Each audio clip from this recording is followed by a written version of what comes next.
these are my top 10 roller coasters in the world that I have ridden throughout the world. This list will need an update at one point. It will need to be changed at one point, but as of now, I've ridden over 597 roller coasters currently. So let's just go ahead and get into them.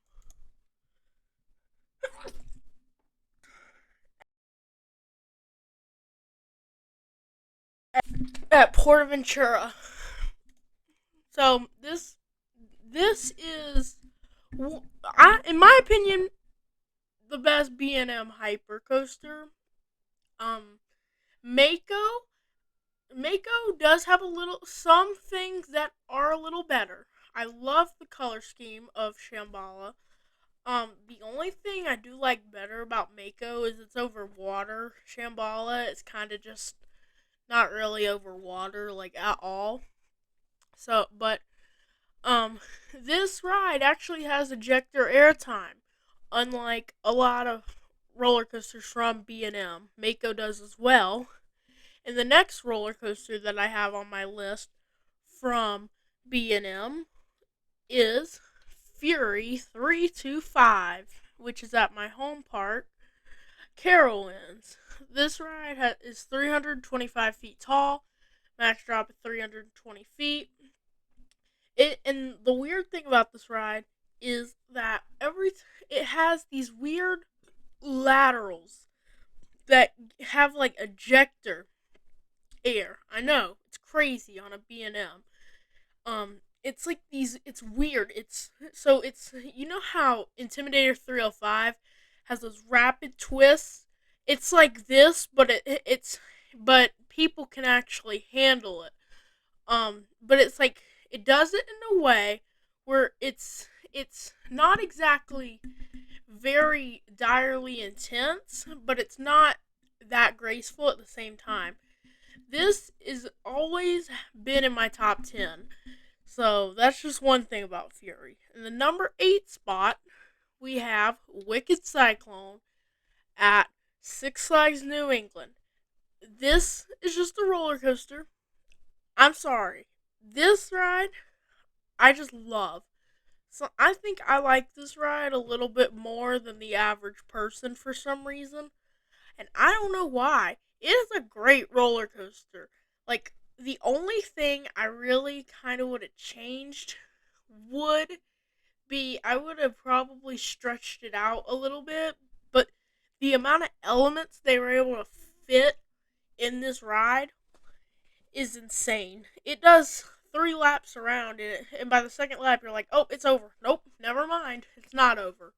But one thing is, this is a steep lift hill, like a really steep lift hill. Um, and how compact it is, um, makes it a little bit crazier. This thing is just insane. I've only been to New England twice, and but I ride this every single time, and I come off smiling every time. And one thing I do love is that there is an Outer Bank, and you didn't really see that with the older RMCs. So that's one thing about this. And this thing is just flying. It's always flying, even in the morning. This thing just flies. Moving on to our next roller coaster at number 7, I have El Toro Six Flags Great Adventure. I think this is 7 or 6. Might be 6. Yeah, it's 6 actually. So you start off with your 100 and I think 89-foot lift. I'm not sure. This is the one height that I've never actually like known off my head. I never can remember it.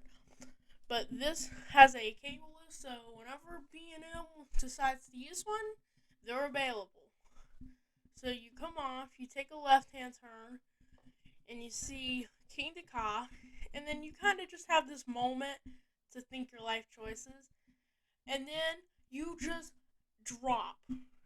That is the best airtime on a wood coaster, except one which is my number 5 spot. But those double camelbacks are insane. The amount of ejector is not even funny. It's how much this roller coaster is insane. I just there's no words after this. It's just great. It's just I don't know. Like it's an Intamin prefab wooden roller coaster, and I'm not sure when it opened. I'm not sure the year, but Intamin knew what they were doing. This thing, insane. If they and no, I would not want this to be an RMC.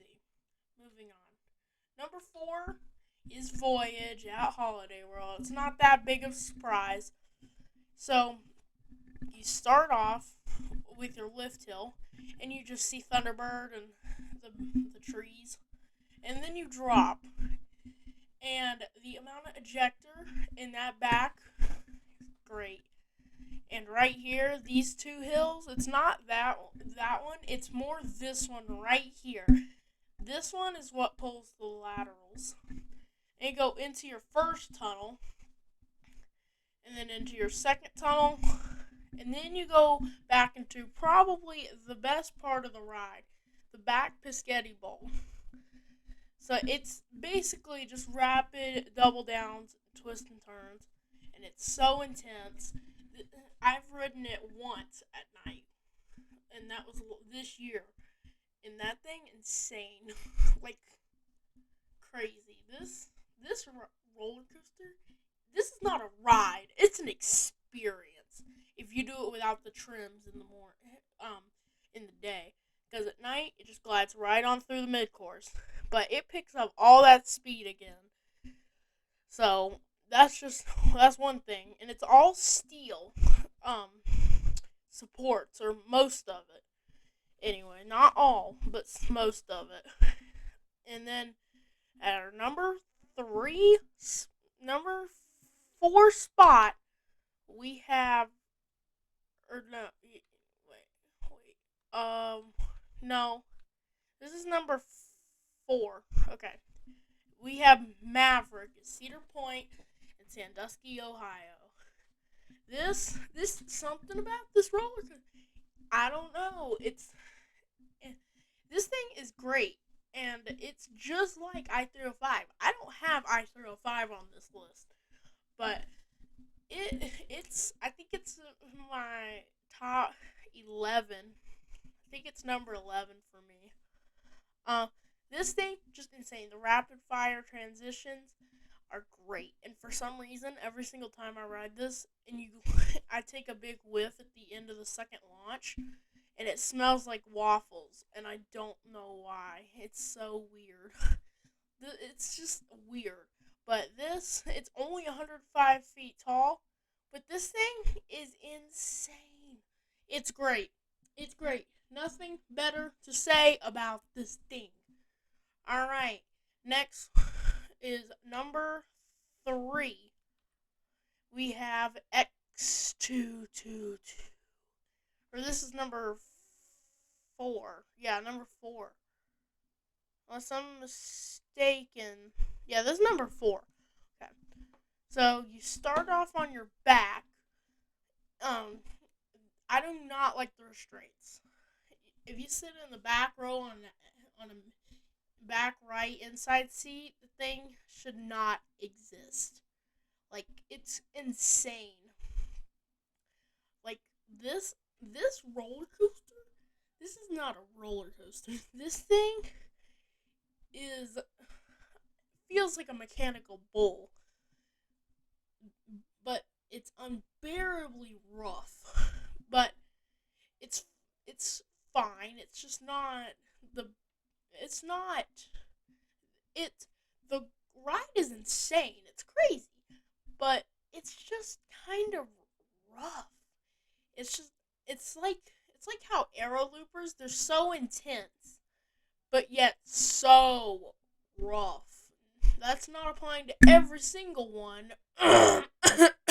Anaconda. but that's just that's just something.